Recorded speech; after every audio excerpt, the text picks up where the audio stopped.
porque nunca la profecía fue traída por voluntad humana, sino que los santos hombres de Dios hablaron siendo inspirados por el Espíritu Santo.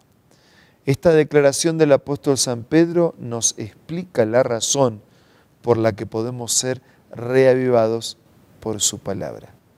Porque toda profecía y todo mensaje de la Escritura no se originó en el profeta que escribió, sino en la voluntad soberana de Dios.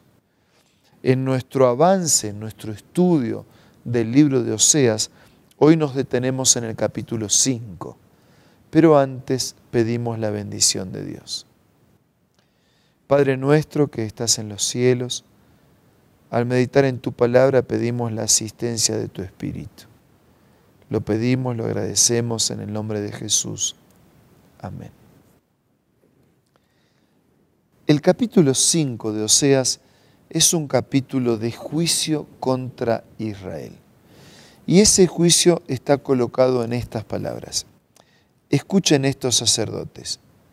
Pongan atención, reino de Israel. Escuche la casa real. Contra ustedes es la sentencia. En Mizpa han sido ustedes una trampa, en el monte Tabor una red tendida, en Sitín una fosa abierta. Por eso yo los disciplinaré.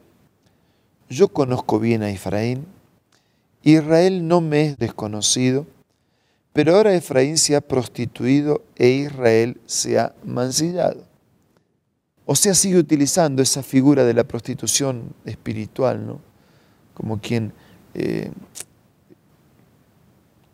rechaza ese pacto de fidelidad, más allá entre un hombre y una mujer, un pacto de fidelidad entre una criatura y el Creador. Y la prostitución es detrás de otros dioses inexistentes, imaginarios, creados. Yo conozco bien a Efraín, Israel no me es desconocido, pero ahora Efraín se ha prostituido e Israel se ha mancillado. No le permiten sus malas obras volverse a Dios. Su tendencia a prostituirse le impide conocer al Señor. La arrogancia de Israel testificará en su contra. Israel y Efraín tropezarán con su maldad y hasta Judá caerá con ellos. Con sus ovejas y sus vacas irán en busca del Señor, pero no lo encontrarán porque Él se ha apartado de ellos. Dios insistentemente llama dando oportunidades, pero llega el momento en que la rebeldía, la rebelión, el rechazo reiterado y persistente de hacer la voluntad de Dios y también de modificar la conducta cuando erramos, lleva a un Dios que deja de actuar. Y cuando Dios deja de actuar en nuestra vida, lo único que nos queda es la destrucción, porque solo hay vida cuando estamos unidos a Él. Pero cuando voluntariamente nos independizamos de Dios y persistimos en la independencia, lo que nos queda es la destrucción. Dice entonces el versículo 7, han traicionado al Señor, han dado a luz hijos de otros padres. Ahora la destrucción devorará sus fincas. O sea, en esa ilustración, ¿no?, de fidelidad o de infidelidad, tomado de una pareja, de un hombre, de una mujer, dice, ustedes tuvieron hijos por otro lado. Es decir, tuvieron vínculo con otros dioses. Dicen, la destrucción ha llegado por esa infidelidad, por esa persistencia en rebeldía. Toquen la corneta en Gibeá, hagan sonar la trompeta en Ramá, lancen el grito de guerra en Betavén. Cuídate las espaldas, Benjamín. En el día de la reprensión, Efraín quedará desolado. Entre las tribus de Israel doy a conocer lo que les va a pasar. Es una extraña obra, ¿no? Pero Dios va a hacer justicia, porque Él es justo y algún día va a terminar con el mal y con el pecado. Lo que hizo en aquel tiempo con aquellos, lo hará en estos tiempos con nosotros. Versículo 10. Las autoridades de Judá se parecen a los que alteran los linderos. Derramaré mi enojo sobre ellos como se derramara un torrente de agua. Dice, la autoridad se parece a los que alteran los linderos, cuando se corren los límites. ¿Dónde está el límite? ¿Qué es mío y qué no es mío? Así vivimos en el mundo de hoy. ¿Qué está bien y qué está mal? Se corrieron los límites, ¿no? Cuando usted se crió, cuando nosotros éramos chicos, la manera de educarnos, y no vamos a entrar si pedagógicamente hemos mejorado, y tal vez hemos mejorado pedagógicamente en la educación, pero hemos disminuido moralmente en los conceptos, en la práctica, en el valor de los ejemplos. Hemos corrido los límites. Resulta que lo que hoy es malo, pasa el tiempo y deja de ser malo. Se transforma en bueno. Y lo absoluto deja de ser absoluto y es relativo.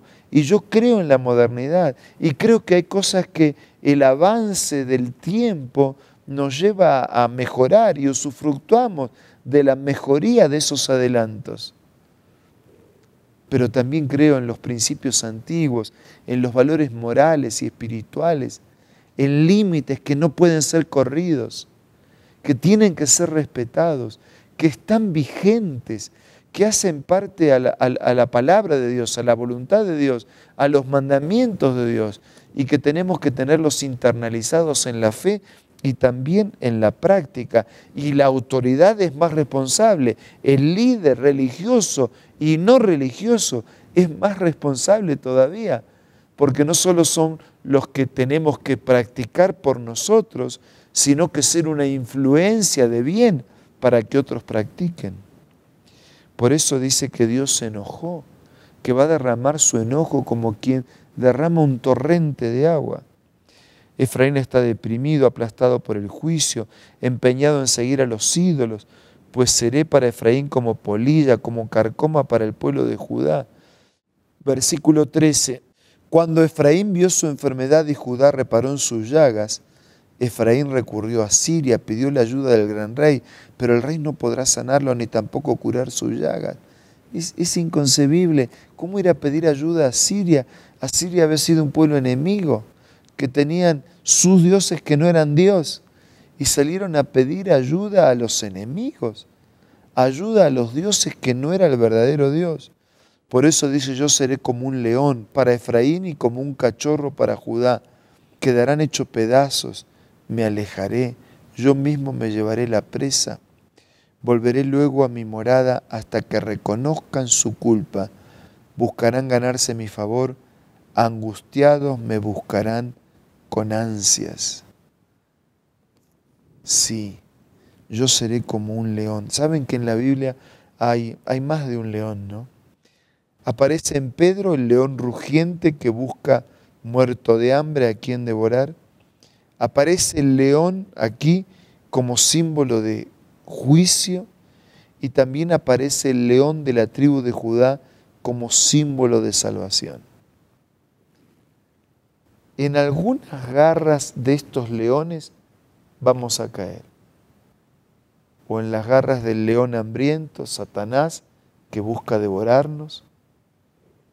O en el león que hará su juicio para terminar con el mal y con el pecado, inclusive con los pecadores que perseveraron en el pecado.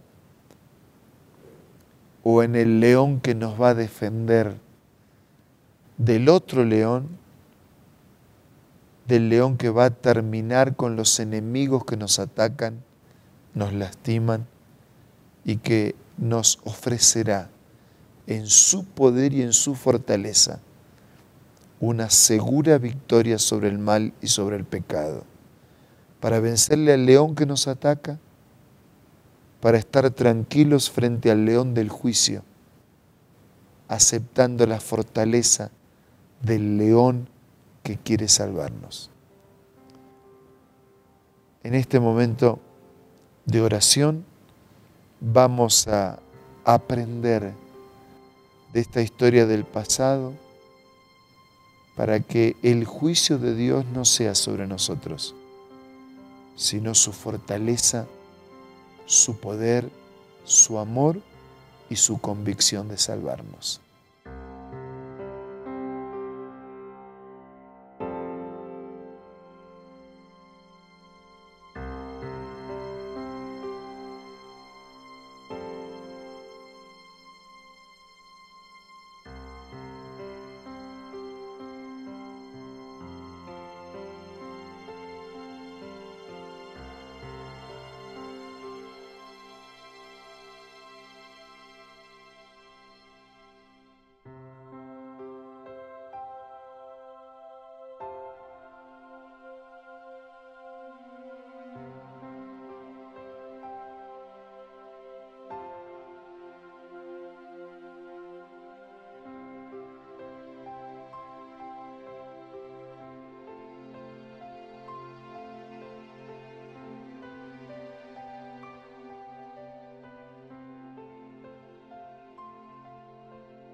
Padre nuestro que estás en los cielos, ayúdanos a aprender de esta historia del pasado.